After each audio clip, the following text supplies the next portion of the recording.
नमस्कार, मैं हूं मिहिर रंजन और हर रोज की तरह आज भी हम हाजिर हैं आपके लिए लेकर 24 का चैंपियन। आज 24 के चैंपियन में बात होगी पीएम मोदी के कांग्रेस पर लगातार हमले की। पिछले 3 दिनों से मोदी जहां भी जा रहे हैं वहां कांग्रेस को आड़े हाथों ले रहे हैं, चाहे राजस्थान में हो या फिर छत्तीसगढ़।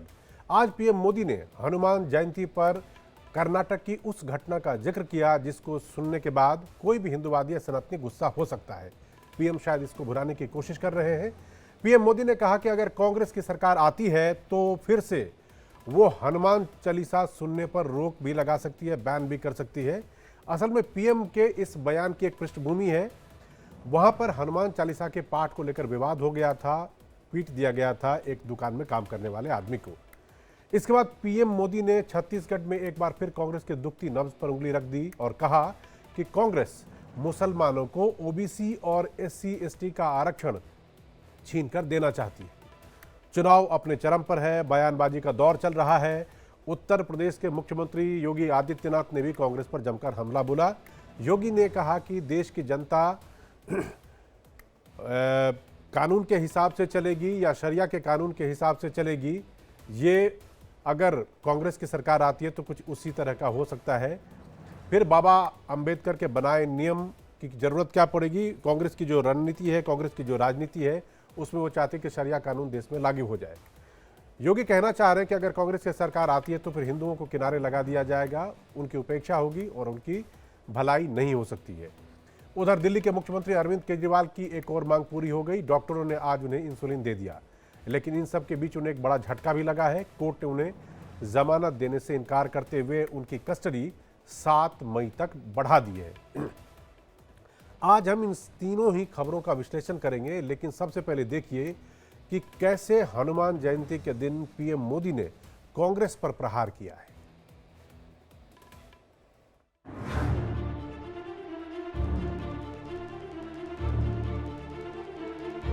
भाजपा सरकार आने के बाद किसी की हिम्मत नहीं है कि आपकी आस्था पर सवाल उठा दे।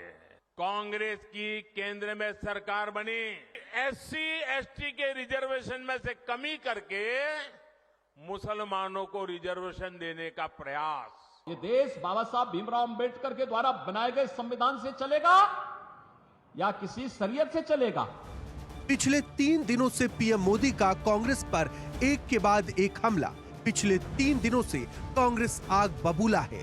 पिछले 3 दिनों से पीएम मोदी कभी कांग्रेस के घोषणा पत्र तो कभी कांग्रेस के तुष्टीकरण की राजनीति पर ऐसा हमला बोल रहे हैं कि कांग्रेस को चुनाव आयोग के शरण में जाना पड़ा। वहीं उत्तर प्रदेश के मुख्यमंत्री योगी आदित्यनाथ भी कांग्रेस के हिडन एजेंडा को उजागर करने में जुटे हैं। आज हनुमान जयंती है और इस मौके पर मोदी ने राजस्थान में बेंगलुरु की उस घटना की याद दिला दी जिसने कांग्रेस सरकार की पोल पट्टी खोल दी थी। पीएम मोदी ने साफ साफ कहा कि कांग्रेस की सरकार हनुमान चालीसा पढ़ने वालों को लहूलुहान कर देती है। वो तस्वीर है कांग्रेस के शासन वाले कर्नाटका की। कुछ दिन पहले वहां एक छोटा दुकानदार, उसको सिर्फ इसलिए बुरी तरह से पीटा गया, लहूलुहान कर दिया गया, क्योंकि वो अपनी दुकान में बैठे बैठे हनुमान चालीसा सुन रहा था।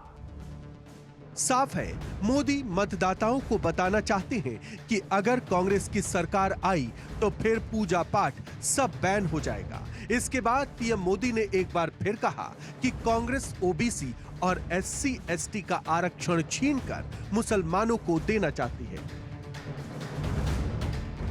आंध्र प्रदेश में एससी एसटी के रिजर्वेशन में से कमी करके मुसलमानों को रिजर्वेशन देने का प्रयास। उधर यूपी के मुख्यमंत्री योगी आदित्यनाथ ने भी कांग्रेस पर जमकर हमला बोला। उन्होंने कहा कि देश शरिया कानून से चलेगा या फिर बाबा साहेब अंबेडकर के बनाए संविधान के अनुसार। घोषणा पत्र है, उसको आप देखेंगे क्या कहते हैं। कहते हैं हमारी अगर सरकार बनी तो हम सरिया कानून लागू कर देंगे। आप बताओ, ये देश बाबा साहब भीमराव अंबेडकर के द्वारा बनाए गए संविधान से चलेगा या किसी शरीयत से चलेगा?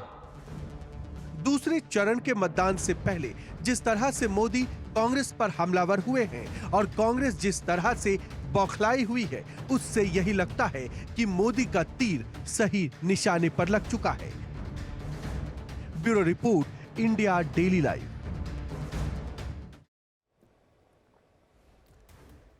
मेरे साथ आज के दो खास मेहमान, अंकुश श्रीवास्तव जी संपादक हैं और अभय कुमार जी वो आंकड़ों की जादूगरी बहुत बेहतर और डेटा चुनावी समझते हैं, दोनों ही जुड़ चुके हैं। अंकुश जी, मैं पहले आपसे सवाल करना चाहूँगा। राम तो पहले से थे ही, 2 दिन पहले मंगलसूत्र आया, अब हनुमान जी भी आ गए हैं। अभी एक ही चरण का चुनाव हुआ है, 6 बाकी है। हिंदू मुसलमान और कितना गहरा होगा और कितना सॉलिड तरीके से चुनाव में दिखने वाला है? देखिए, ये सब कुछ अपनी तय लाइन पर हो रहा है। ऐसा कुछ नहीं है कि अच्छा, लाइन तय है और अप्रत्याशित, इसलिए हाँ लाइन तय है ये। अच्छा। और मेरा मानना है कि डेवलपमेंट और तुष्टीकरण या धर्मनिरपेक्षता, ये दोनों एक साथ साथ चलते रहेंगे और उससे वोट कंसोलिडेशन का जो काम होता है। और उसके अलावा जो सबसे बड़ी बात यह है कि जो मोदी या भारतीय जनता पार्टी ये मजबूर करती है कि आप उनकी पिच पे खेलें, वो उसी तय दिशा पे काम हो रहा है।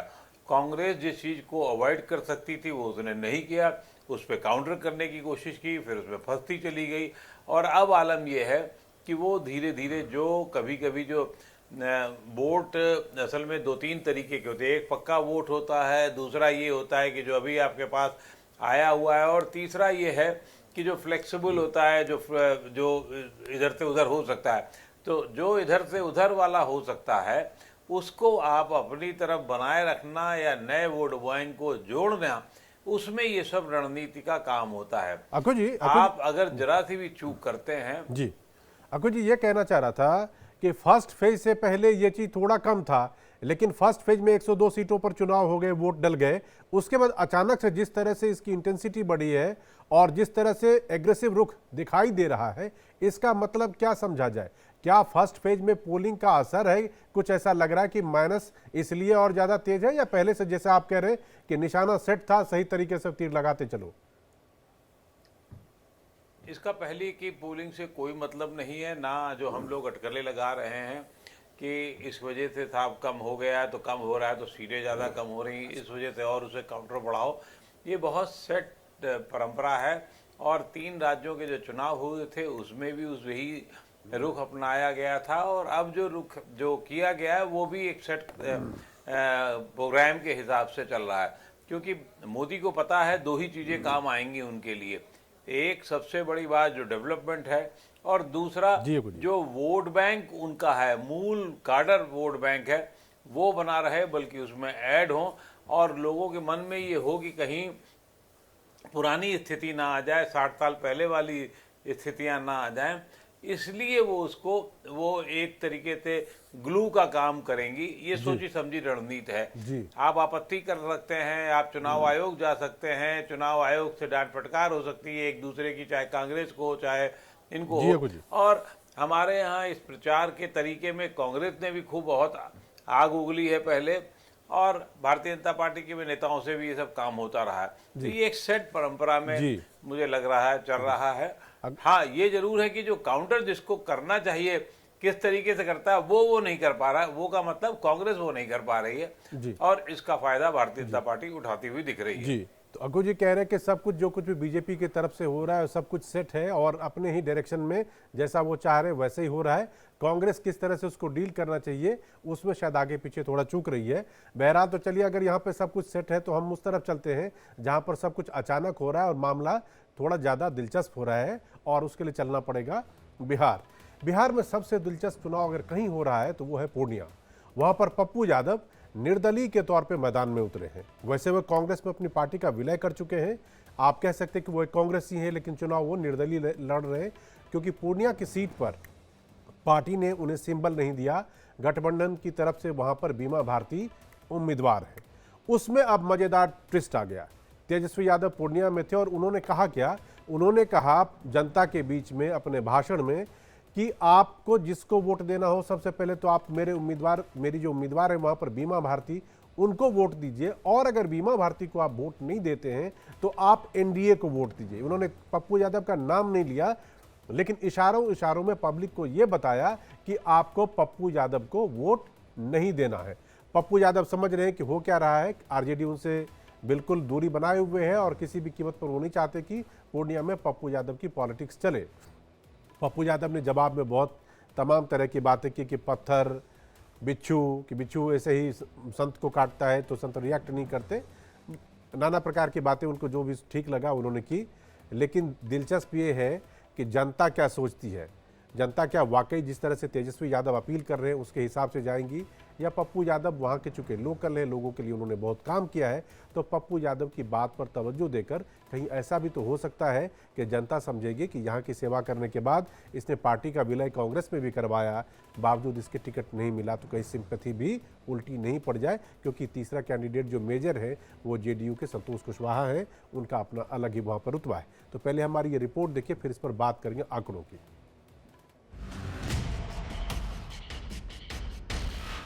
बिहार के चुनावी घमासान में अब दिलचस्प मोड़ आ गया है। शायद ही आपने भी राजनीति में ऐसा होता देखा होगा। आखिर ऐसा क्या हुआ है, ये हम आपको बताएंगे। उससे पहले जरा इन बयानों को सुन लीजिए। दुआ कीजिए, आप लोगों का आशीर्वाद बना रहे, एकजुट रहना है, किसी के धोखे में नहीं आना। ये कोई एक व्यक्ति का चुनाव नहीं है, ये दो धारा, या तो एनडीए या तो इंडिया, या तो एनडीए या तो इंडिया की लड़ाई है। या तो आप इंडिया को चुनो, और इंडिया को अगर नहीं चुनते हो बीमा भारती को, तो आप एनडीए को चुन रहे हो। साफ बात है। यह कह रहे हैं कि आप एनडीए को वोट दे दीजिए, देश एक ही है, दोनों विचारधारा एक ही है, आपका परिवार कह रहा है, और सबको बुला के बोल रहे हैं पूर्णिया में एनडीए को वोट दीजिए। तो अच्छी बात है, आप कहिए कि मैं बीजेपी के साथ आज नहीं बहुत दिनों से आपके रिश्ते थे भीतर। आप बोलिए। बिहार की सियासत में इन दोनों नेताओं के अपने अपने कद हैं। इन दोनों नेताओं के जो राजनीतिक पिता है वो भी एक है। राजनीतिक पिता के इन दोनों बेटों में अब ठन गई है। लालू यादव को अपना पिता मानने वाले पप्पू यादव पर लालू यादव के बेटे तेजस्वी यादव ने ऐसा बयान दिया है जो राजनीति में खास तौर पर प्रत्यक्ष रूप से शायद ही सुनने को मिलता है।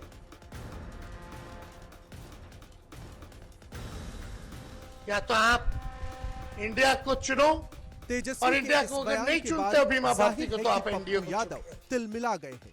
उन्होंने भी तेजस्वी को नसीहत देते हुए कहा कि वो पहले गोपालगंज और पाटलिपुत्र की सीट को संभाल लें। जाहिर है कि गोपालगंज लालू का गांव और पाटलिपुत्र से उनकी बड़ी बेटी मीसा भारती अपनी किस्मत आजमा रही है। चुनाव से ठीक पहले पप्पू यादव ने अपनी पार्टी का विलय कांग्रेस में किया था, और जब पूर्णिया से टिकट नहीं मिला तो निर्दलीय खड़ा होकर आरजेडी की मुश्किलें बढ़ा दी। 4 बार निर्दलीय हम रहे। जब उनका जन्म नहीं हुआ था तब हमने विपक्ष का नेता बनाने में बड़ी बेटी की भूमिका निभाई।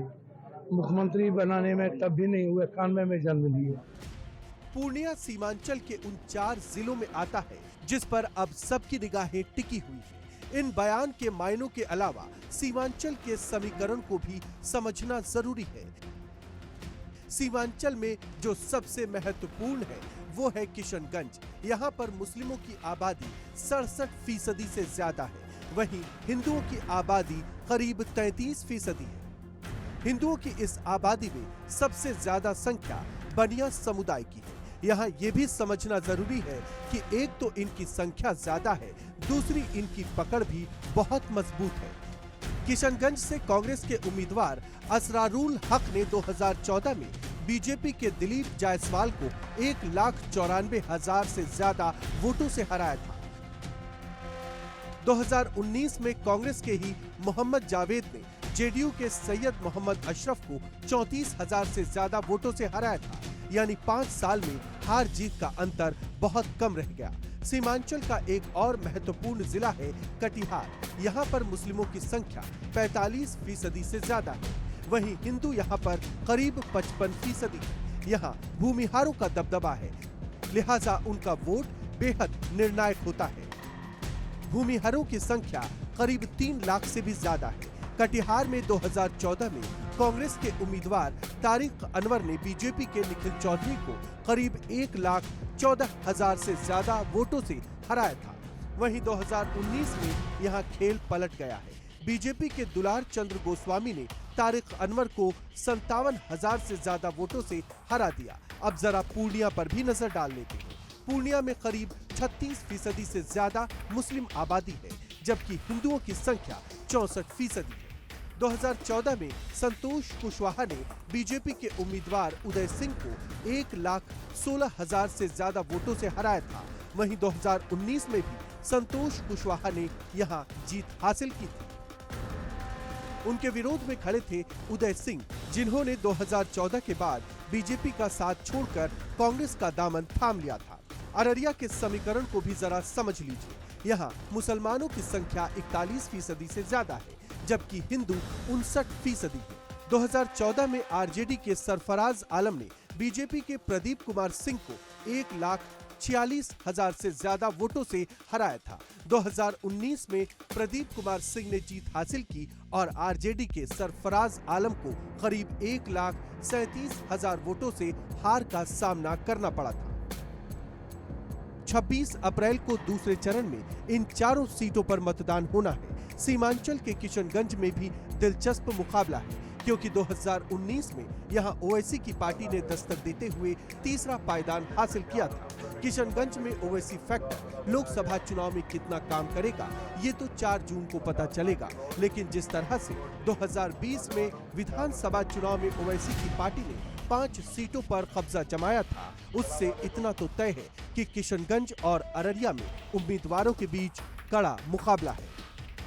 Bureau report, India daily live.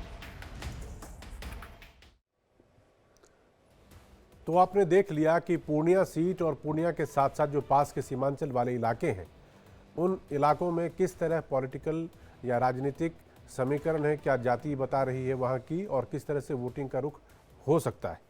मैं रुख करना चाहूँगा अभय कुमार जी की तरफ, और अक्कू जी हमारे साथ हैं ही।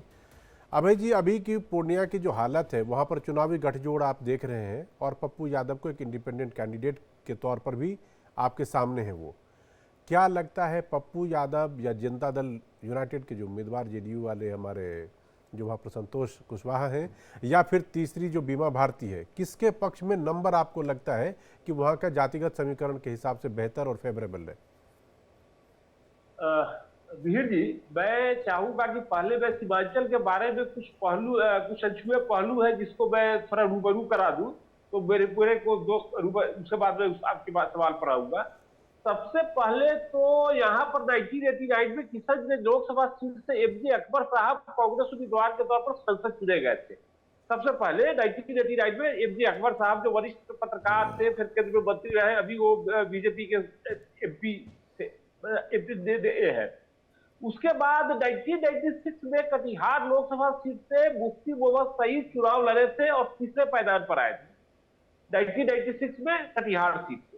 एक और भी बहुत एक अजीब घटना हुई थी बिहार में कि 90 में बिहार के गवर्नर थे मोहम्मद यूनुस सलीम, और वो गवर्नर बिहार के थे और गवर्नर रहते हुए जनता दल के टिकट पर कटिहार से चुनाव लड़े और सांसद बने।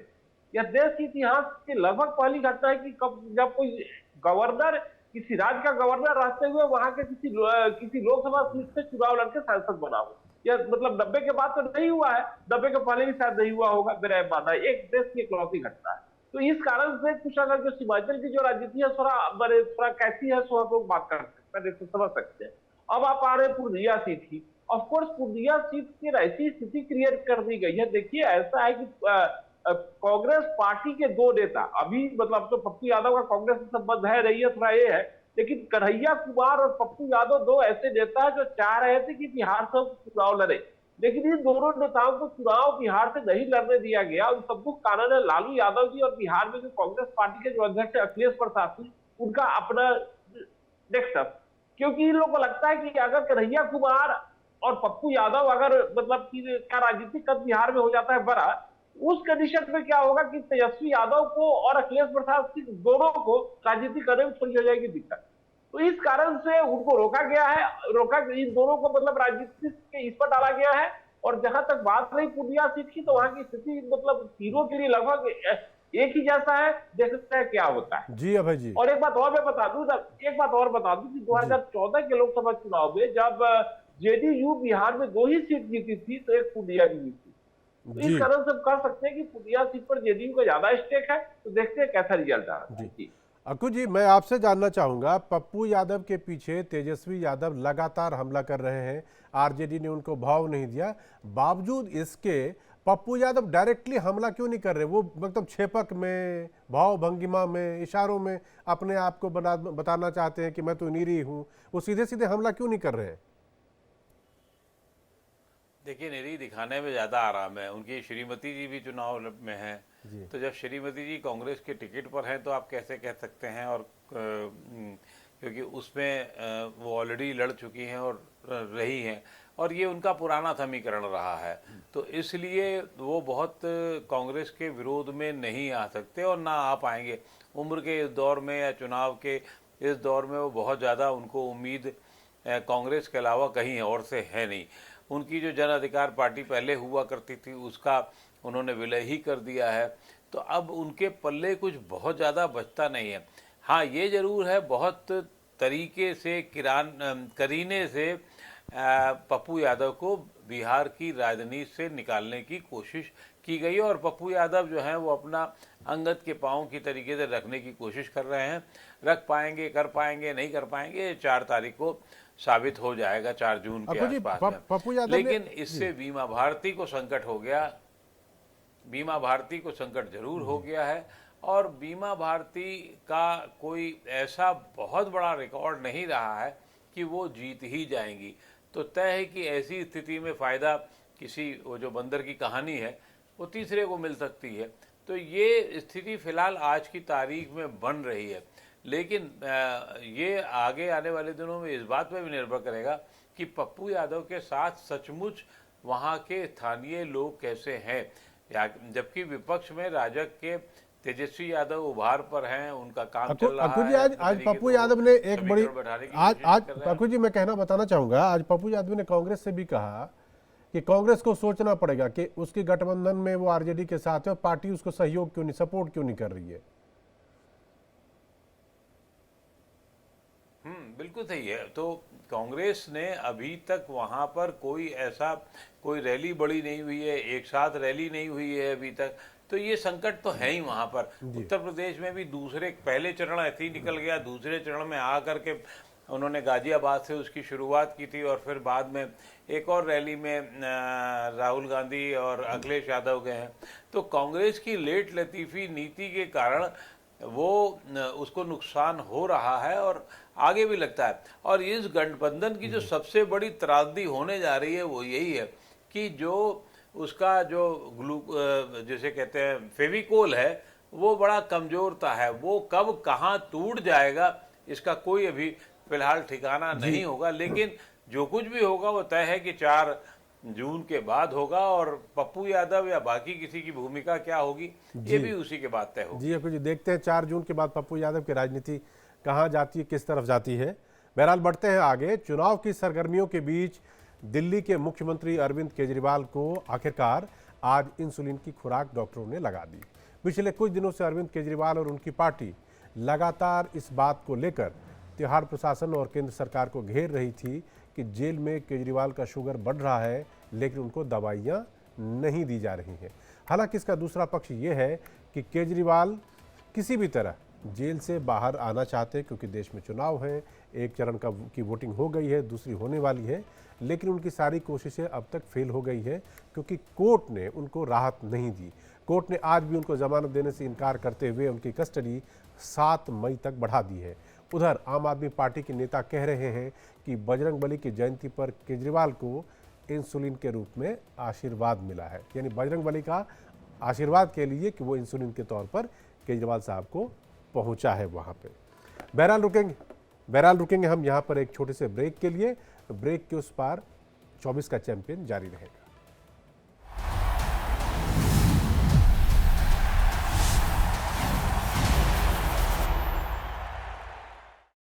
मेरे एक वोट से मोदी जी ने ढेर सारे एम्स खोले, सस्ती दवा, मुफ्त इलाज दिलाया। अब मेरे वोट से हम 70 साल के ऊपर के सीनियर सिटीजन को मुफ्त इलाज मिलेगा।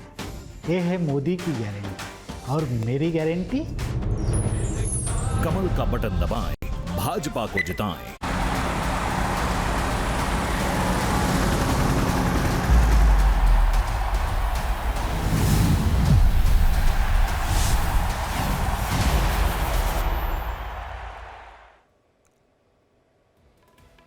चुनावी मौसम में आरोप प्रत्यारोप और नेताओं के बयानबाजी के बीच कभी कभी कुछ ऐसी तस्वीरें भी आ जाती है जो आपको बड़ा खुशनुमा सा एहसास कराती है, गुदगुदाती भी है। आज पीएम मोदी की रैली में एक ऐसी ही तस्वीर सामने आई। हमने सोचा क्यों ना आपको दिखाएं, आप उसे देखिए और समझिए कि नेता भी जानते हैं, समझते हैं और कई बार कुछ ऐसी चीज़ें करते हैं जो आपको बड़ा अच्छा लगेगा। तो चाहूँगा कि वीडियो दिखाएं। बेटी, आप कब से ये फोटो लेके खड़ी हो, थक जाओगी। क्या करना है? मुझे देना चाहती हो? मुझे देने के लिए लाई हो? भाई जरा लेकर के मेरे एसपीजी के लोगों को दे दीजिए। बेटा पीछे अपना नाम पता लिख देना, अपना नाम पता लिख देना, मैं तुम्हें चिट्ठी भेजूंगा। अजय इधर भी है। ये कौन है, किसने किया है? ये तो बहुत बड़े बड़े मेहरबान लोग हैं।